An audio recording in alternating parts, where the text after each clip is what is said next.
The labor migration components of the COMESA Protocol on the free movement of persons, labor, services, right of establishment, and residence. Labor migration in Africa is largely intra-regional and mainly characterized by the migration of low-skilled workers. There are few African countries not participating in migration flows, whether as countries of origin, transit, or destination. The demand in economic sectors such as agriculture, fishing, mining and construction, as well as services such as domestic work, healthcare, cleaning, restaurants and hotels, and retail trade are significant drivers within the continent. The Common Market for Eastern and Southern Africa aims to promote a sustainable economic growth and development through trade and investment by making use of natural resources and human capital. The aims and objectives of COMESA are anchored on the premise of a peaceful and secure environment in which factors of production for trade, as well as investment and workers, can freely move across borders. Over the decades, migrant workers within and outside the region have paid tireless efforts to improve the socio-economic developments of both countries of origin and countries of destination, through the remittances they send home and through the knowledge and skills they contribute to country of destination. Convinced that the genuine common market can be achieved, COMESA believes that every citizen of member states should have the right to move freely within the common market. Promoting the movement of people between member states is governed by two legal instruments: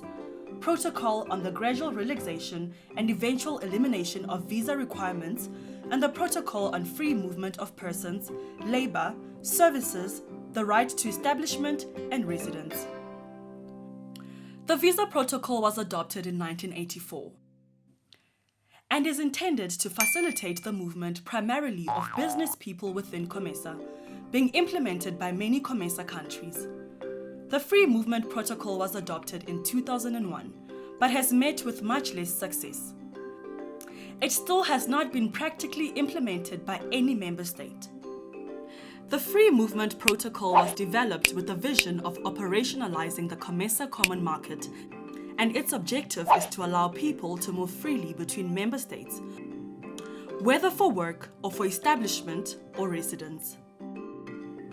Although COMESA acknowledges that labor migration contributes to the economic and social development of all COMESA citizens, there remain large gaps in understanding the phenomenon. Therefore, COMESA has embarked on a program to strengthen migration statistics in the region with a focus on labor migration and to development mechanisms that will help member states share migration information, statistical and non-statistical, more easily. The treaty establishing COMESA binds together free, independent, sovereign states which have agreed to cooperate in exploiting their natural and human resources for the common good of all their people. In attaining that goal, COMESA member states agreed to adhere to the following fundamental principles enshrined in Article 6 of the treaty: equality and interdependence of the member states, solidarity and collective self-reliance among member states, interstate cooperation, harmonization of policies and integration of programs among the member states, non-aggression between the member states, recognition, promotion, and protection of human and people's rights in accordance with the provisions of the African Charter of Human and People's Rights. Accountability, economic justice and popular participation in development, the recognition and observance of the rule of law, the promotion and sustenance of a democratic system of governance in each member state, the maintenance of regional peace and stability through the promotion and strengthening of good neighborliness, and the peaceful settlement of disputes among the member states, the active cooperation between neighboring countries, and the promotion of a peaceful environment as a prerequisite for their economic development. Due to resource constraints, the implementation of the treaty is broken down into 5-year strategies that contain activities and programs to be prioritized in areas where the greatest impact can be made.